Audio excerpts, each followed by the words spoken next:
Assalamualaikum warahmatullahi wabarakatuh, Ibu. Waalaikumsalam Mbak Dewi. Gimana kabarnya Ibu? Sehat Ibu? Alhamdulillah Alhamdulillah. baik. Bagaimana ini Pipun mau ada apa? Maaf saya mengganggu Ibu. Terima kasih Ibu sudah meluangkan waktunya. Udah saya ganggu Ibu. Ini kan saya mendapatkan tugas dari modul 3.1 Ibu untuk pengambilan keputusan gitu Ibu, dan kami mendapatkan tugas untuk mewawancarai dua kepala sekolah Ibu. Nah, karena Ibu Indra ini luar biasa menurut saya, amazing menurut saya, karena mantan calon guru penggerak Ibu Ibu, jadi mungkin lebih bisa aware tentang pengalaman Ibu. Mungkin kalau dari pengalaman mungkin belum terlalu banyak ya, karena saya kan juga baru jadi kepala sekolah, mungkin kita bisa saling belajar.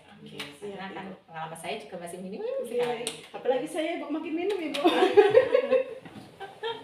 Iya Mbak Dewi. Jadi kita rasa mawon sih Bu ya. Saya akan mewawancarai Ibu, ada beberapa pertanyaan untuk Ibu Bu ya.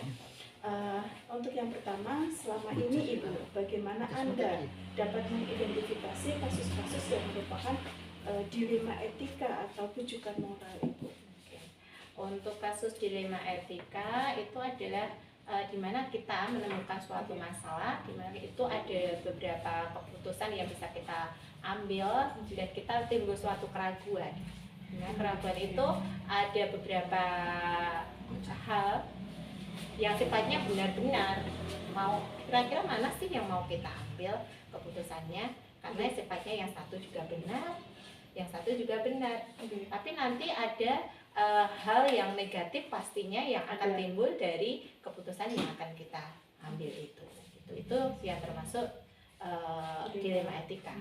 Sedangkan untuk terkait rujukan moral tadi ada dua kasus, ada kasus tapi di satu sisi itu salah, yang satu benar.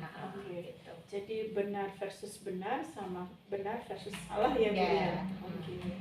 Terus untuk pertanyaan kedua Ibu, selama ini bagaimana Anda menjalankan pengambilan keputusan di sekolah Anda, terutama untuk kasus-kasus di mana ada dua kepentingan yang sama-sama benar atau sama-sama mengandung nilai kebajikan Ibu? Pasti membingungkan ya. Pasti Ibu. Pasti. Apalagi pimpinan ya Bu ya. Pasti kita kan membuat suatu keputusan di mana itu membingungkan, kita butuh suatu pendapat dari rekan atau dari orang lain sekiranya itu yang membuat kita lebih keputusan apa sih yang bisa kita ambil dan lebih adil juga nanti, dan juga bisa meminimalisir dari hal-hal yang bersifat bertentangan dengan nilai-nilai yang ada kan gitu. Jadi lebih berkolaborasi. Kalau untuk semuanya Ibu, kalau keputusan kayak gitu kan tidak bisa kan kita menyenangkan semua orang kayak gitu, nggak bisa ya Bu? Nggak bisa, tinggal kita mau ambil yang mana, hal kebaikan mana sih yang mau kita ambil. Yang ketiga Ibu, langkah-langkah atau prosedur seperti apa yang biasa Anda lakukan selama ini Ibu? Untuk prosedurnya lebih memahami sih masalah-masalah yang timbul dari masalah itu, sebenarnya bagaimana sih masalah itu, terus kita kupas lagi fakta-fakta yang ada, nanti kita analisis sekiranya ada hal yang keputusan itu kira-kira kalau kita ambil kebijakan yang ini nanti negatifnya apa gitu. Jadi plus minusnya ya Bu ya, plus minusnya tetap kita pikirkan, gitu.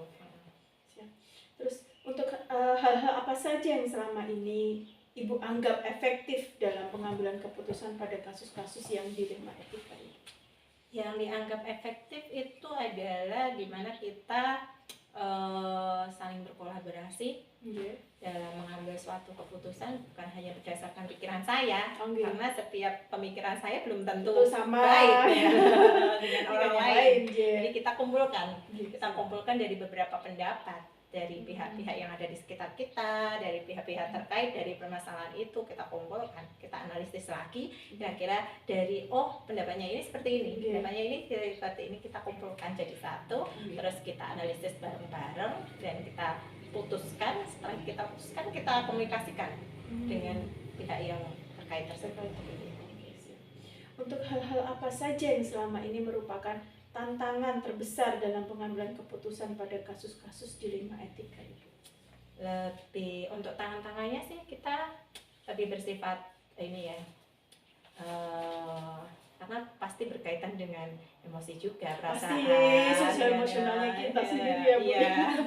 Dan kita bagaimana kita manage emosi kita, dan kita juga memperhatikan emosi dari pihak yang bermasalah juga kan. Jangan sampai kebijakan kita atau keputusan kita itu menyakiti hatinya, nanti berefek negatif ke depannya. Kita punya pemikiran yang bagus untuk kebijakan kita, tapi ternyata nanti berefek negatif ke pihaknya, kan nanti juga bermasalah malahan. Untuk apakah Anda memiliki sebuah atau jadwal tertentu dalam sebuah penyelesaian kasus dilema etika Ibu? Untuk penyelesaian jadwal sih disesuaikan ya. Kalau ada masalah tergantung masalahnya ya, kalau ada masalah muncul, nah kita segera selesaikan hal itu. Jadi kalau sekiranya tidak ada masalah ya kita happy aja. Jalan-jalan aja gitu. Apakah Ibu langsung untuk menyelesaikan di tempat jika ada masalah tersebut, atau memiliki sebuah jadwal atau bentuk prosedur seperti apa Ibu? Tergantung masalahnya juga. Kalau sekiranya butuh keputusan, segera mungkin ya kita buat keputusan segera mungkin. Tapi sekiranya hal itu memang kita butuh pendapat-pendapat yang lain, keputusan-keputusan itu yang butuh pembelajaran yang lebih, kan kita butuh waktu lagi kan untuk kedepannya untuk mengambil keputusan, tidak serta-merta harus sesegera mungkin gitu. Tergantung masalahnya. Untuk pertanyaan terakhir ya Ibu ya, dari semua hal yang telah disampaikan, pembelajaran apa yang dapat Ibu petik dari pengalaman Anda mengambil keputusan dilema etika tersebut Ibu? Untuk menyelesaikan permasalahan dilema etika, kita butuh mempelajari fakta-fakta yang ada, kita butuh kolaborasi dan juga emosi yang memang benar tertata. Jangan sampai kita membuat suatu keputusan berdasarkan emosi, karena itu nanti fatal akibatnya seperti itu. Efeknya lebih jauh lagi ya Bu, ya malah menimbulkan masalah baru ya Bu. Pasti itu. Dan sekali lagi Bu, pernah nggak Ibu mungkin pengalaman Ibu selama menjadi kepala sekolah, mungkin satu kasus Ibu yang benar-benar membuat Ibu dilema untuk memutuskan dan butuh waktu yang banyak untuk memutuskan memberi solusi itu Ibu? Mungkin Ibu bisa bercerita sedikit Ibu. Untuk kasus tersebut kan sekiranya yang pasti ada lah. Mungkin gini, ada guru mungkin beliau kadang telat seperti itu kan. Di lain sisi kita harus taat peraturan kan, ya kan, sangat sisi kita harus taat peraturan. Yang salah satu sisi kita juga harus mempertimbangkan kira-kira terlambatnya karena apa gitu. Kan kita harus mengorek lebih dalam lagi kan.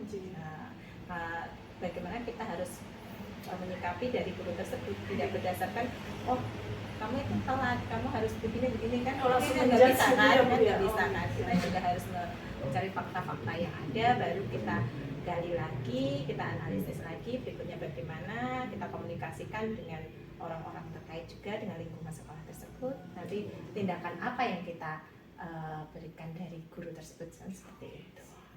Ibu, terima kasih Ibu atas waktunya untuk mau berwawancara dengan saya. Kita sering-sering aja karena saya juga minim dengan pengalaman, masih baru. Apalagi saya semakin minim. Terima kasih atas waktunya Ibu. Sama-sama. Assalamualaikum Ibu. Waalaikumsalam.